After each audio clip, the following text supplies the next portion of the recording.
En un centro de investigación social, en la maestría en Argentina, le preguntaron a 150 alumnos qué sentía frente a la realidad. Y el 85% contestó que se sentía desorientado. Tratemos de decir algo al respecto en esta nueva plática, charla de la quinta semana de los ejercicios.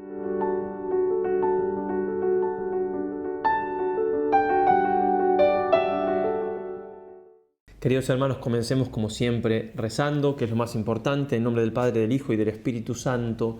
Amén. Dios te salve María, llena eres de gracia, el Señor es contigo. Bendita tú eres entre todas las mujeres y bendito es el fruto de tu vientre Jesús. Santa María, Madre de Dios, ruega por nosotros pecadores, ahora y en la hora de nuestra muerte. Amén. San Ignacio de Loyola, ruega por nosotros. Bien, soy el Padre Gustavo Lombardo, este canal, por si están viendo por primera vez este video, un video de este canal es de ejercicios espirituales, ¿sí? A eso nos dedicamos y tratamos de que todos puedan hacer estos santos ejercicios. El resto del tiempo que nos damos los ejercicios, el material está aquí, igual que en la página, y ofrecemos material de quinta semana. Quinta semana es el nombre que se le suele poner al tiempo que va después de los ejercicios, ¿cierto? Porque en ese tiempo hay que continuar con la formación y demás.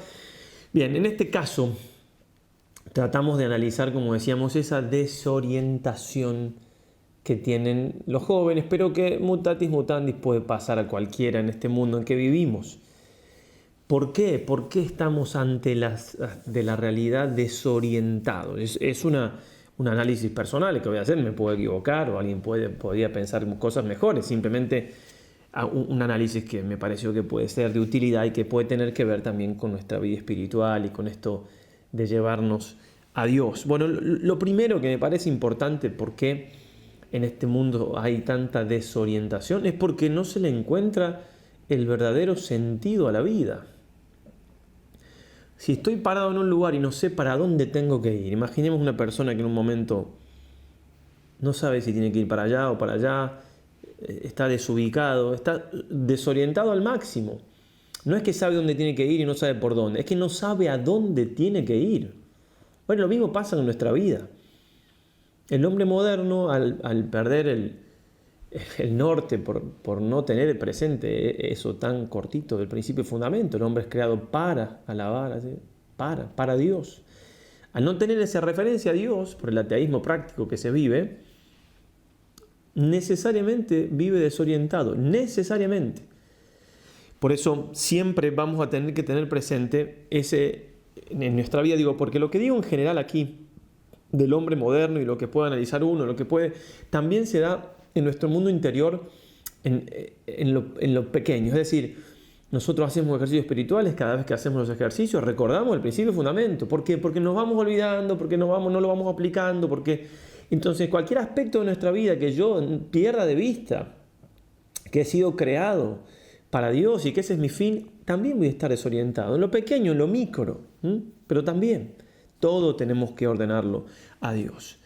Y es cierto que este mundo llega a esa confusión no por el avance de la ciencia, sino al contrario, por un poco uso de la razón, ¿no?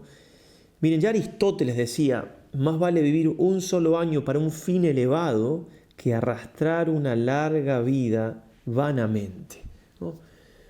Ya tenían ellos, por supuesto, una idea de que había un fin elevado por el cual vivir. Ahora no se tiene.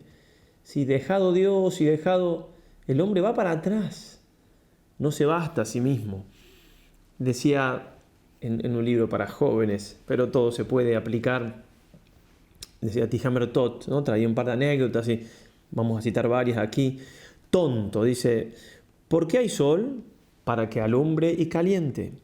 ¿Por qué hay lluvia? Para que fecunde la tierra. ¿Por qué hay bosques? Para que renueve el aire. Todo tiene su finalidad en este mundo. ¿Por qué existe el hombre? ¿Él habría de ser el único que careciese de finalidad? ¿Cuál es su objetivo? Y responde, dice Schopenhauer, filósofo incrédulo, dice que no puede saberse cuál sea el fin del hombre. Y acá cita la vida, Leben creo que es en alemán, Dice la vida y invierte las letras y dice Nibel, es una niebla, que significa niebla, una niebla cubre el fin de la vida, ¿no? Ni la ciencia ni el arte saben por qué vivo. Incrédulo, al ser incrédulo, tengo una niebla que no me permite, nadie me puede responder para qué vivo. Bueno, sí, te lo podía haber respondido Dios. La fe o la razón bien usada, pero claro, estamos en la modernidad, la razón no funciona tan bien, siempre funciona igual, digo, pero como se han dejado, Santo Tomás decía, ¿no? Lo decía humildemente, como que él, ¿no? en los hombros de los anteriores, un enano, en los hombros de un gigante ve más lejos. Él era un gigante también, más gigante que los otros, pero humildemente lo decía así. El hombre moderno, de Descartes en adelante, sobre todo, ha echado atrás toda la ciencia buena, la metafísica, la filosofía, la teología, y quiere empezar de cero, y cada uno empieza de nuevo, y son orgullos contra orgullos, y así el hombre moderno no sabe nada, sino porque, o sea, yo no puedo inventar, por ahí no puedo creer lo que Descartes, ¿no? Decía, hace cuenta, él empieza de nuevo, pero perdón, Descartes, disculpame, ¿quién te cree que sos? Te lo digo en Argentina, ¿cómo empezar de nuevo todo? Como si la ciencia empezara con él. Hay que tener un pequeño grado de soberbia, ¿no? O una confusión, no sé, muy grande. ¿Cómo va a empezar todo conmigo? Bueno, así está el hombre moderno, por eso está tan desorientado. Bien, entonces tontos somos cuando pensamos que el hombre va a estar aquí y no vamos a saber para qué. Sin duda que hay un porqué. Y si no encontramos ese porqué, la vida nuestra va a ser una continua desorientación y una pérdida de tiempo. Así dice también Tihamre Tot, un hombre que durante su vida entera no había hecho sino correr en pos de los placeres, dijo al momento de morir: grabad este epitafio en la losa de mi tumba. Aquí descansa un tonto que se fue del mundo sin saber siquiera por qué había venido. Por eso decía tonto al principio, ¿eh? ¿Por qué? Porque si no tenemos un rumbo, el rumbo vamos a seguir los sentidos, ¿sí? Nos vamos a animalizar y obviamente la vida no va a tener así sentido, no vamos a saber para qué estamos y no vamos a aprovechar nada bueno en realidad, porque como decía Séneca, vamos a los griegos, ¿sí? Si un hombre no sabe a qué puerto navega, ningún viento es favorable.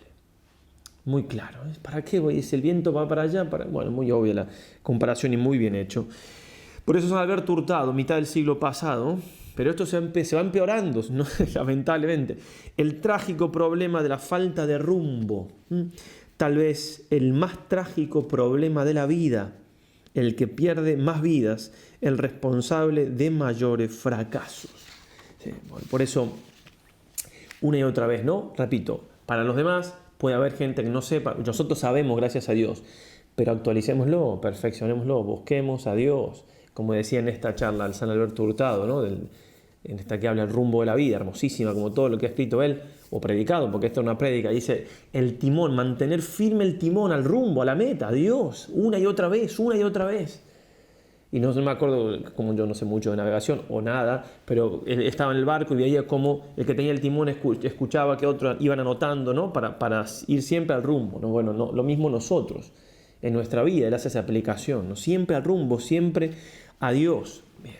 Y eso va a hacer que nuestra vida tome sentido y que seamos capaces de vivir incluso, ¿no? Como muy bien lo dice en la búsqueda, el hombre en búsqueda de sentido, Víctor Frank, ¿no? En los campos de concentración se mantenía vivo el que tenía un porqué. Si no había un porqué, se terminaban muriendo. Y repite varias veces en el libro esta frase de Nietzsche. No es que es un autor muy citable, pero bueno, como dice Santo Tomás, ¿no? Cualquier verdad dicha, ¿no? Está dicha por el Espíritu Santo. Cualquiera que diga una verdad es del Espíritu Santo. Bien, dice así Nietzsche: quien tiene algo por qué vivir es capaz de soportar cualquier cómo. Si no tenemos un por qué vivir, la vida nos va a pasar por encima, en definitiva. Qué grande es mi vida, decía San Alberto Hurtado, ¿no? Cuando uno encuentra el sentido de la vida y pone todo en eso, qué grande es mi vida, qué plena de sentido, con muchos rumbos al cielo, darle a los hombres lo más precioso que hay, Dios, y dar a Dios lo que más ama, aquello por lo cual dio a su Hijo, los hombres. Un santo, un hombre que encontró el sentido de su vida, la gloria de Dios y el bien de las almas. Y así lo tenemos, repitiendo siempre, contento, Señor, contento. Y en primer lugar, entonces, El hombre está desorientado, son 3 puntos, ¿no? El primero es este. El hombre está desorientado por la falta de Dios, por la falta de ese rumbo, ese adonde. Bueno, es obvio, pueden sacar 1000 conclusiones, pueden citar lo que quieran, pero hay que meditar eso. Mientras no se llegue a eso, y en nuestra vida personal tampoco tendremos sentido si no llegamos a eso. En segundo lugar, me parece que también, y como parte de esto mismo, se ha perdido el sentido de la ley natural. La ley natural, ¿no? O sea, lo que Dios ha pensado, la sabiduría divina plasmada en la creación. Esa es la ley natural, ¿no? Va a decir así Santo Tomás, es un orden que la razón nuestra no hace, sino que solo considera, porque nuestra razón es capaz de ordenar. De hecho, la ley, la definición de ley es un orden de la razón, y hay muchas leyes que las hace el hombre, ¿sí? Bueno, pero aquí es un orden que está dado por Dios, que la razón nuestra solamente considera, contempla, ¿no? En este sentido, hablábamos el miércoles pasado del mito de las 8 horas y demás, en este libro que yo citaba, de otra vez el autor, sí, Little Hales, Nick Little Hales. Él decía que lo citaba otro autor aquí, pero el tema viene hablando del ritmo circadiano, ¿no? Es nuestro cuerpo que de manera natural quiere, ¿sí? Quiere ciertas cosas a ciertos momentos del día, ¿no? De manera general para todos.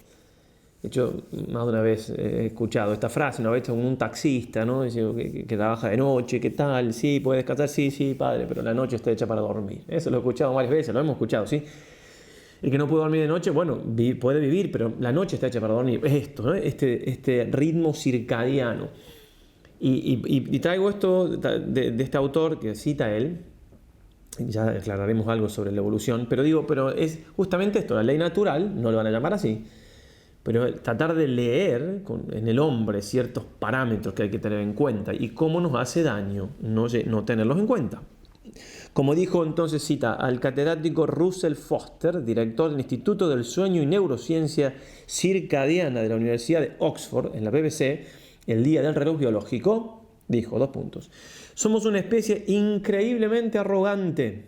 Creemos que podemos dejar atrás 4.000 millones de años de evolución, 4.000 millones de años de evolución, y pasar por alto el hecho de que hemos evolucionado en un ciclo de luz y oscuridad. Lo que hacemos como especie, y quizás somos los únicos, es pasar por encima del reloj, y actuar durante mucho tiempo en contra del reloj puede producir problemas de salud graves. Bueno, esto que dice de este reloj biológico, bueno, esto pasa, pero mucho más en cuanto a la ley natural en general, porque esto en definitiva también es ley natural, pero más de orden biológico. De todas maneras, primero aclaro algo acá de esto que dice esta evolución, en fin. La evolución, y cito aquí a Arellano en su libro Evolución y Creación, Ciencias de los Orígenes, Hipótesis, EUNSA, Pamplona, 2011, página 190, son cada vez más los autores contemporáneos que juzgan negativamente que sea científica la hipótesis evolucionista, con duras calificaciones tales como cuentos de hadas para adultos o deshonestidad intelectual. Entonces, el mito de la evolución, bien, lo sacamos, pero lo otro que dice está bien, ¿no? El cuento de hadas, eso lo sacamos.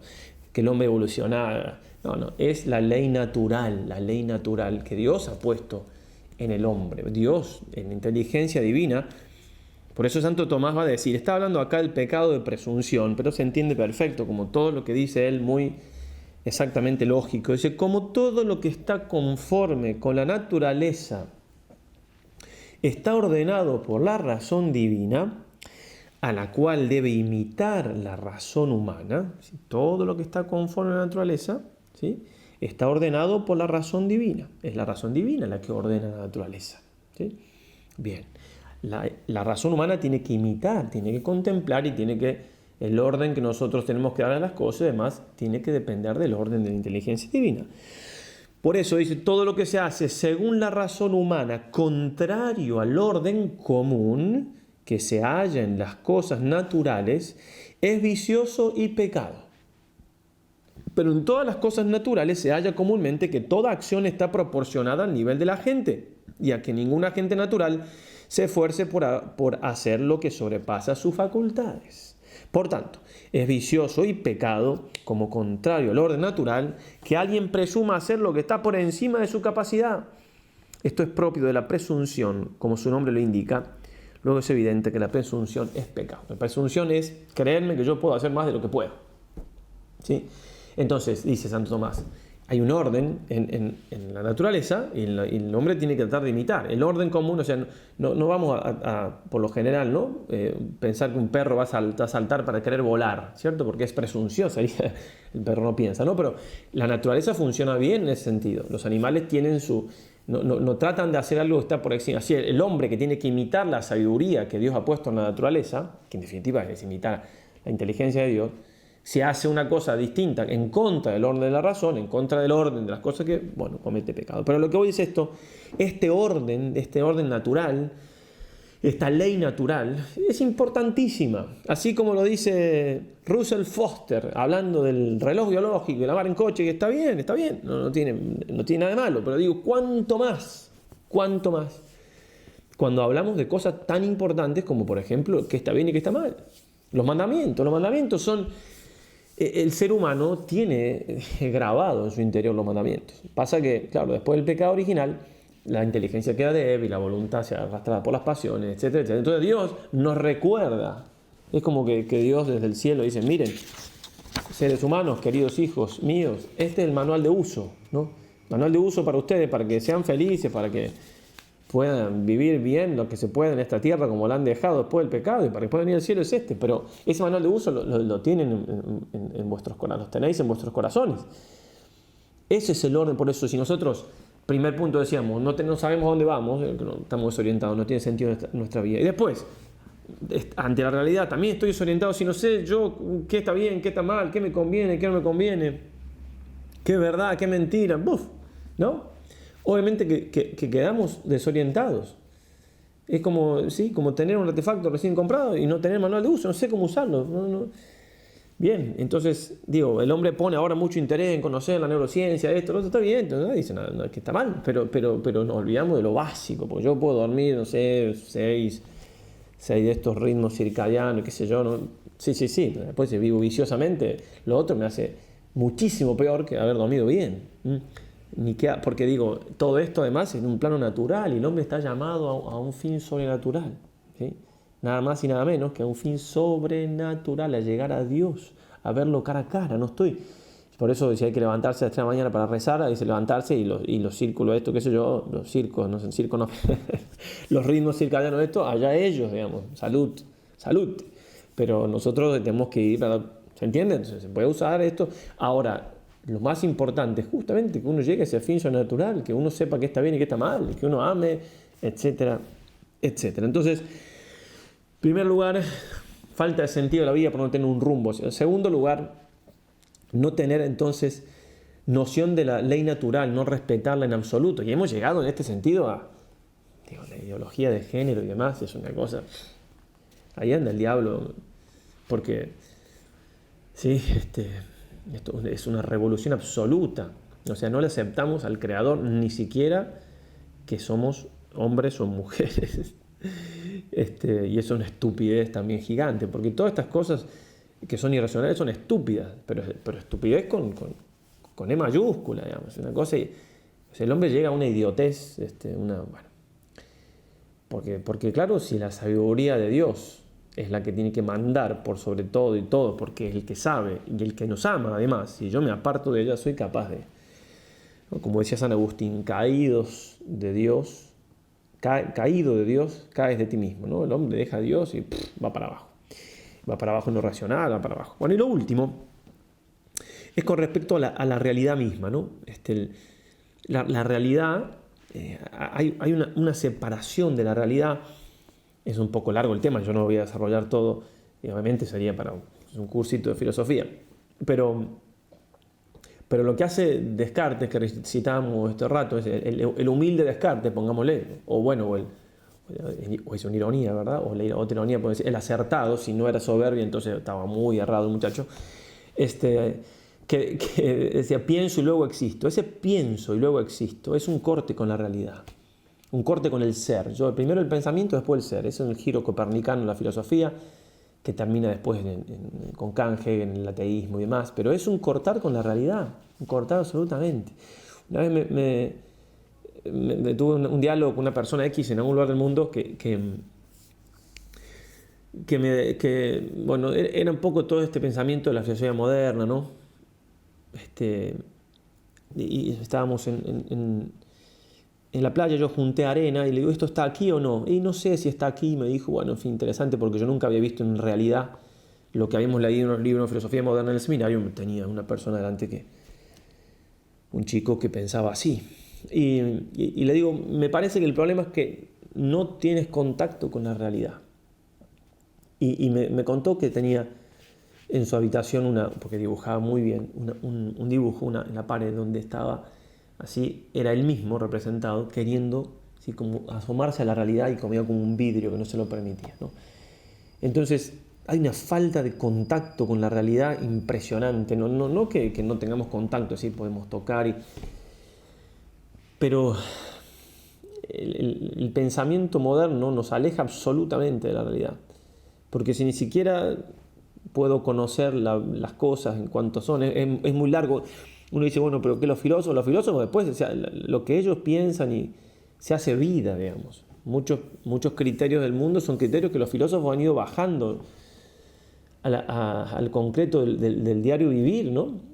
Entonces, por ejemplo, no sé que no existe la verdad, o es más, cada uno tiene su verdad, cada uno percibe lo que quiere, entonces hay una desorientación porque la realidad se transforma en una cosa muy de ahí de que sale, ¿no? Del pensamiento líquido, ¿sí? de la posverdad, pero todo eso en el fondo es un cortar con la realidad, que ni siquiera, en esto hay filósofos y teólogos incluso, que ni siquiera yo puedo decir que esta hoja es blanca y está aquí delante mío, porque no, porque el principio de no contradicción algunos lo niegan. Entonces puede ser que esta hoja no sea blanca o que sea negra y que no esté delante mío. Pero o sea, la inteligencia humana ha sido destruida así, Entonces, claro, la realidad, como nosotros captamos la realidad por la inteligencia, nosotros aferramos la realidad, la hacemos nuestra. ¿Sí? Santo Tomás, citando a Aristóteles, decía, ¿no? El alma se hace todas las cosas porque yo conozco una piedra y el concepto piedra está en mí, y hay una unidad en ese sentido, ¿no? Pero yo aferro la realidad así. Claro, si la inteligencia está tan rota que yo me siento incapaz de aferrar la realidad se transforma en una cosa que me desorienta, que me choca. Bien, y agreguémosle a esto todo el problema de la tecnología, que no tiene nada de malo en sí mismo, obviamente, pero lo que hace, ¿no? Los cretinos, como le llaman, los cretinos no de malos, sino del problema mental que generan el exceso de información por los móviles y demás, los celulares, y entonces la capacidad de pensar se va reduciendo, bueno, en fin. Pero la realidad más grande, el problema más grande es que no llegamos al sustrato último, en realidad, por así decirlo. Se preguntaba al Papa Benedicto XVI, ¿qué es la realidad? ¿Qué es lo real? ¿Son realidad solo los bienes materiales, los problemas sociales, económicos y políticos? Aquí está precisamente el gran error de las tendencias dominantes en este último siglo. Error destructivo, como demuestran los resultados tanto de los sistemas marxistas como incluso de los capitalistas. Falsifican el concepto de realidad con la amputación de la realidad fundante y por esto decisiva, que es Dios. Quien excluye a Dios de su horizonte falsifica el concepto de realidad y en consecuencia solo puede terminar en caminos equivocados y con recetas destructivas. Claro, porque si el fundamento de toda la realidad es Dios, digamos, sin caer en un panteísmo de la nueva era y demás, pero sí, Dios, la presencia de Dios está en la creación, hay una presencia, ya lo decíamos en aquel retiro, ¿no? Bien, pero no es panteísmo, ¿cierto? Pero si yo saco a Dios de la realidad, también la realidad se me transforma en algo que Todo es fenomenología, todo es devenir, nada es firme, nada... Bien, no se puede tratar, tampoco digo que yo tenga la capacidad de hacerlo. Todas las consecuencias nefastas que tiene esto, en todo sentido, ¿no? En todo sentido. Como ya no hay la realidad no tiene su firmeza, porque, bueno, en fin, puede estar o no estar, ser o no ser, cada uno interpreta lo que quiere de todo. También las ideas son así, ¿no? Como decía uno por ahí, digamos, ¿por qué no se hacen grandes catedrales ahora? Que uno dice, bueno, hay edificios grandes, sí, pero se hacen en cuánto, 2 o 3 años. Las catedrales pasaban 200 años. Moría gente haciéndolas, el que empezaba no la terminaba, y son mucho más hermosas que un edificio, digamos, mucho más arte, porque había ideas firmes, porque son ideas, además de la razón, la fe, ¿no? Cuando hay ideas firmes, se es capaz de hacer cosas así de firmes y de grandes, ¿cierto? Si las ideas son así líquidas, vacías, no se obra así después, no se pueden hacer, porque lo que el hombre también procesa es lo que después saca para afuera. Ni que hablar del arte moderno, ¿no? El arte moderno, por la fealdad que tiene, no es verdadero, dice Santo Tomás. No habla del arte en general, ¿no? El arte que no es bello es mentira, es mentiroso. Bueno, ya algún día, si se da, hablaremos de eso. San Ignacio, el padre Hurtado, decía, vivía sometido a la realidad. Así están los santos, ¿no? Los santos no son ningunos bohemios que están en el aire, los santos son más realistas que nosotros. ¿Por qué? Porque tienen el sentido de Dios, el sentido de... Y la realidad depende tanto de Dios que el místico tiene un sentido de la realidad mucho mayor que nosotros, mucho mayor, mucho mayor. Bueno, y en todo esto, por supuesto, de la realidad, no nos olvidemos, no solamente de Dios, lo vamos a decir algo más en lo que vamos a citar, sino también que Dios se hizo hombre. Dios se hizo hombre. Y también la desorientación del hombre moderno es por negar a Jesucristo. No solamente Dios nos creó, sino también que Dios nos salvó, nos redimió. Y si yo me quedo solamente con una idea que muchas veces es falsa, de que un Dios creador, no me alcanza. No me alcanza, porque hemos sido vendidos, autovendidos al pecado, con el pecado original. Pero el Señor nos recompró. Esa es la gran verdad que tenemos que anunciar siempre, de que Jesucristo es necesario, no es una opción más, es el Salvador. Decía nuestro fundador, que tanto ha escrito sobre Jesucristo, solo Jesucristo puede salvar al hombre y a los pueblos. Solo Jesucristo, entonces, digámoslo así también, puede orientar a esos jóvenes que estaban desorientados ante la realidad. Es el único que tiene palabras de vida eterna, Juan 6:68. Es el único que salva, Hechos 4:12. En ningún otro hay salvación, pues ningún otro nombre nos ha sido dado bajo el cielo entre los hombres por el cual podamos ser salvos. Y esta cita que va a poner ahora de Juan Pablo II, en realidad es del Concilio Vaticano II, el Gaudium et Spes, pero citada muchísimas veces por San Juan Pablo II. Quizás, no lo sé, la puso él mismo ahí, porque él estuvo trabajando en el concilio, en este documento. El misterio del hombre solo se esclarece a la luz del misterio del Verbo encarnado. Él manifiesta plenamente el hombre al propio hombre. Y agrega el padre Vuela, él, solo él. Por eso, mientras que una persona no conozca a Jesucristo, va a estar desorientado. Puede ser que si busca la verdad y no conoce a Jesucristo porque no sean las circunstancias, esté menos desorientado que quien ni siquiera busca la verdad, pero siempre algo de desorientación habrá. Jesucristo muestra Dios al hombre.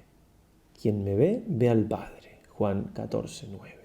Jesucristo muestra el hombre al hombre, como lo presentó Pilatos, con verdad más plena de lo que entendía. Ecce homo, he aquí el hombre. Como lo anunció Juan Bautista, detrás de mí viene un hombre. La época actual tiene urgencia de Jesucristo. Solo Él puede dar Dios y humanidad al hombre actual, ¿no? Como decía Juan Pablo II, donde no hay lugar para Jesucristo, tampoco hay lugar para el hombre, ¿no? Que el hombre actual tenga a Dios, pero también que no pierda su humanidad. Dijo el Papa Magno, en Puebla, siempre siguiendo al padre Vuela, ¿sí? Él lo cita. Quizás una de las más vistosas debilidades de la civilización actual esté en una inadecuada visión del hombre. La nuestra es sin duda la época en que más se ha escrito y hablado sobre el hombre, la época de los humanismos y del antropocentrismo.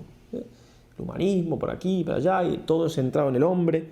Sin embargo, paradójicamente, es también la época de las más hondas angustias del hombre respecto de su identidad y de su destino, del rebajamiento del hombre a niveles insospechados. Época de valores humanos conculcados como jamás lo fueron antes. Pensemos en el aborto, para poner un ejemplo. ¿Sí? Bueno, las cifras. ¿Cómo se explica esta paradoja? Podemos decir que es la paradoja inexorable del humanismo ateo. Es el drama del hombre amputado de una dimensión esencial de su ser, el absoluto, Dios, y puesto así frente a la peor reducción del mismo ser. ¿Sí? El hombre está creado para Dios. Quitarle a Dios es quitarle lo más grande que se le puede quitar. Devolvémosle con la neurociencia del sueño, devolvémosle no sé qué, el que se coma lo que tenga que comer y no coma, y haga deporte, sí, lo que quieran, pero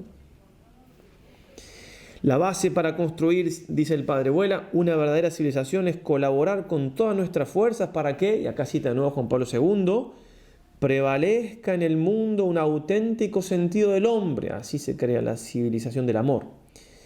Prevalezca en el mundo un auténtico sentido del hombre, no encerrado en un estrecho antropocentrismo, sino abierto hacia Dios.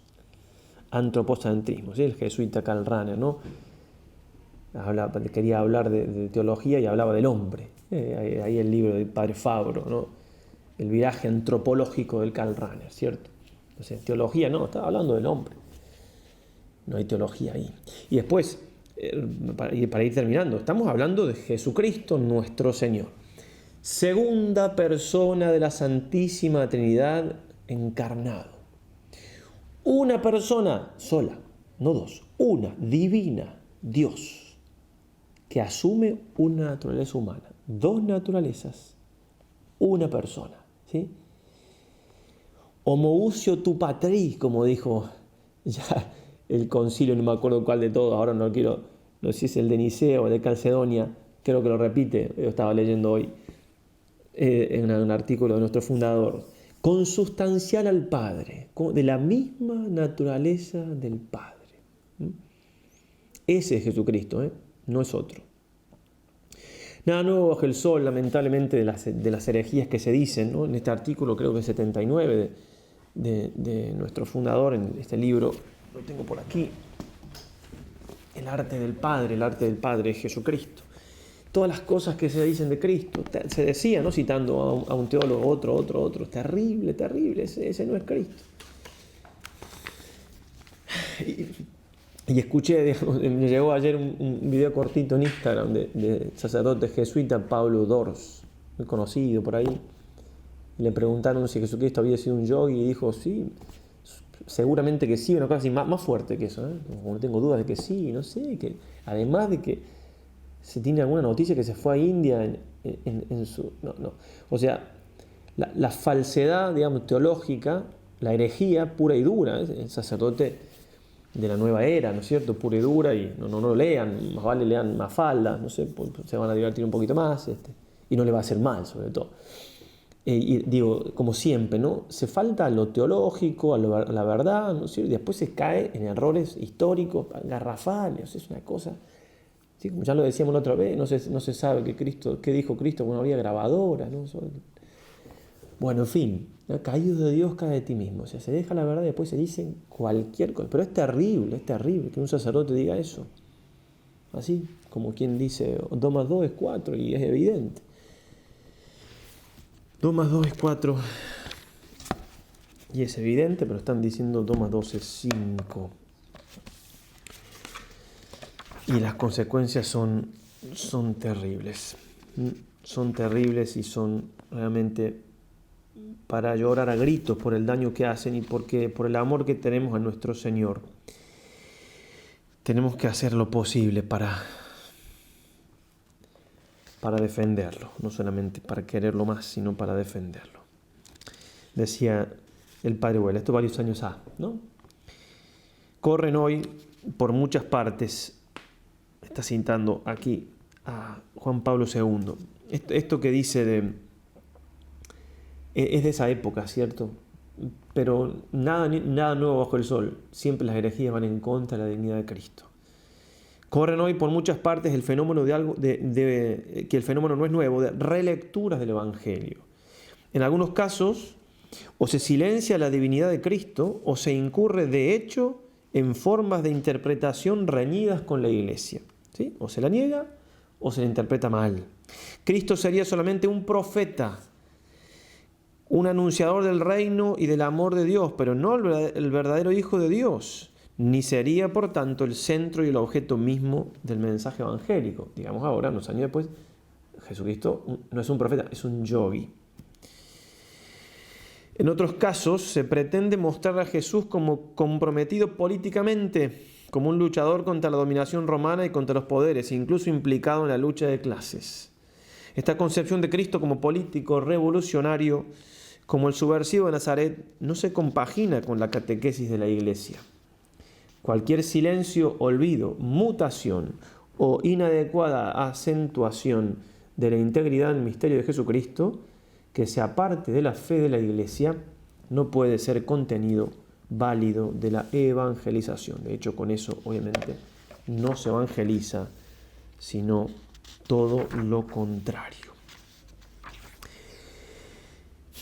Parece increíble para una conciencia cristiana, decía el padre Huela, que el Cordero de Dios, Juan 1:29, y el León de Judá, Apocalipsis 5:5, la segunda persona de la Santísima Trinidad hecha hombre, haya recibido tan denigrantes calificativos y siga recibiendo. No vamos a hacer nada nosotros por él. Es más, que nuestros pecados nos ayuden a hacer algo por él. Cuando San Ignacio dice, ¿qué he hecho por Cristo? ¿Qué hago por Cristo? ¿Qué voy a hacer por Cristo? Está en plena meditación de los pecados. Nadie venga a decir, no, yo no soy un santo, ¿qué voy a hacer? Justamente por eso. Pobre Señor, me río para no llorar, porque realmente es tristísimo. Más que para no llorar, para no enojarme. No. Bien, devolvámosle a los jóvenes y a nosotros y a los seres queridos a Cristo para que se le devuelva la realidad, para que entiendan lo que es la ley natural, es decir, esa ciencia de Dios puesta en la naturaleza, en la creación. Nadie la expresa mejor que Cristo, porque es la sabiduría encarnada. Y para que le encuentren verdadero sentido a la vida. Y así puedan hacer grandes cosas por Dios, por Cristo, por los hermanos. Porque es ley de la vida que recibimos lo que damos. Gálatas dirá San Pablo, porque el que siembra para su carne, de la carne segará corrupción, mas el que siembra para el espíritu, del espíritu segará vida eterna. Y dice Tihamer Tot, en la primavera el campesino sale a mirar su tierra y queda absorto en la contemplación de los surcos silenciosos, como si preguntara, tierra mía, ¿qué me darás este año? Pero la tierra le devuelve la pregunta, antes dime tú, ¿qué me darás tú a mí? Así está también el joven ante la puerta misteriosa de la vida que le espera. Vida, ¿qué me darás? ¿Qué es lo que me espera? Pero la vida le devuelve la pregunta, como la tierra al campesino. Depende lo que tú me des. Recibirás tanto cuanto trabajes y recogerás las cosechas de lo que hayas sembrado. Por supuesto, si Jesucristo es el Verbo encarnado, la segunda persona de la Santísima Trinidad, hecha hombre, una persona, dos naturalezas, lo vamos a decir, creo, hasta cansarnos, nunca nos cansaremos, Dios no lo permita. y quien Dios quiera que tampoco vosotros os canséis. Bien, digo, si Él es Dios hecho hombre, como lo creemos, y por lo cual, con su gracia, no por nuestro mérito, que no nada tenemos que dar la vida si hace falta. Bueno, si Él es tal, que de hecho lo es, entonces su Madre Santísima es Madre de Dios. Como decía el cardenal Newman, una de las maneras más hermosas y más sencillas, ¿no? Palabras más para mí lo decía así, es decir que Cristo es Dios, es decir, de afirmar la verdad de la encarnación, es decir que María es Madre de Dios. Por eso quienes niegan a Cristo también niegan a la Virgen. Porque ¿qué es la Santísima Virgen? Si Cristo es. Bien, pero ella es la Madre de Dios, porque Cristo es Dios. Por eso, en toda esta desorientación, no solamente hay que encontrar a Cristo, sino que hay que encontrar a su Madre. Y a veces, muchas veces, porque así lo ha querido el Señor, Él ha llegado a nosotros por ella. Así se ha encarnado, ha empezado sus milagros por ella, milagros de naturaleza y de gracia, ¿no? De gracia, la conversión de San Juan Bautista, en el vientre de su madre, de naturaleza, el agua en vino. Él quiere hacer sus milagros y llegar a nosotros por María. Por eso, este texto, este párrafito muy conocido, pero hermosísimo, de San Bernardo, ¿no? Tenemos que mirar a la estrella, mirarla a María. Tenemos que mirarla a ella para llegar a Jesús. Mirar a la Madre de Dios para llegar al Dios encarnado. O quien quiera que seas el que en la impetuosa vorágine de este mundo te ves, más fluctuar entre borrascas y tempestades que andar por tierra.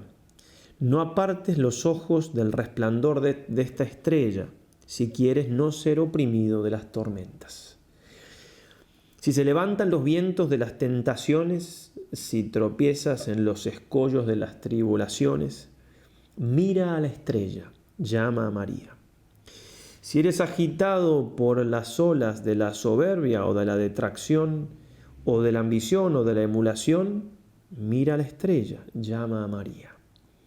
Si la ira o la avaricia o el deleite carnal impere violentamente la navecilla de tu alma, mira a María. Si turbado ante la memoria de la enormidad de tus pecados, confuso a la vista de la fealdad de tu conciencia, aterrado a la idea del horror del juicio, comienzas a sumergirte en el abismo sin fondo de la tristeza, en el barranco de la desesperación, piensa en María. En los peligros, en las angustias, en las dudas, piensa en María, invoca a María. No se aparte María de tu boca, no se aparte de tu corazón, y para conseguir sufragios de su intercesión, no te desvíes de los ejemplos de su virtud. No te extraviarás si la sigues, no desesperarás si le ruegas, no te perderás si en ella piensas. Si ella te tiene de su mano, no caerás. Si te protege, nada tendrás que temer. No te fatigarás si es tu guía. Llegarás felizmente al puerto si ella te ampara. Y así, en ti mismo experimentarás con cuánta razón se dijo. Y el nombre de la Virgen era María. Esto siempre, cuanto más en este día que comenzamos mayo, el mes de María. Sabes que estamos también en el canal Voz Católica, comenzando con la consagración a la Virgen o la renovación de la consagración. Aprovecharse entonces de este mes, aprovecharse de esta buena Madre, buenísima, Santísima Madre, para llegar a Jesús, la Madre del Verbo encarnado. Nos lleve al Verbo encarnado, al Dios hecho hombre, que ahí está la orientación máxima de nuestra vida para saber qué hacer aquí y sobre todo para saber llegar allá. Ave María y adelante, hasta el miércoles que viene, si Dios quiere.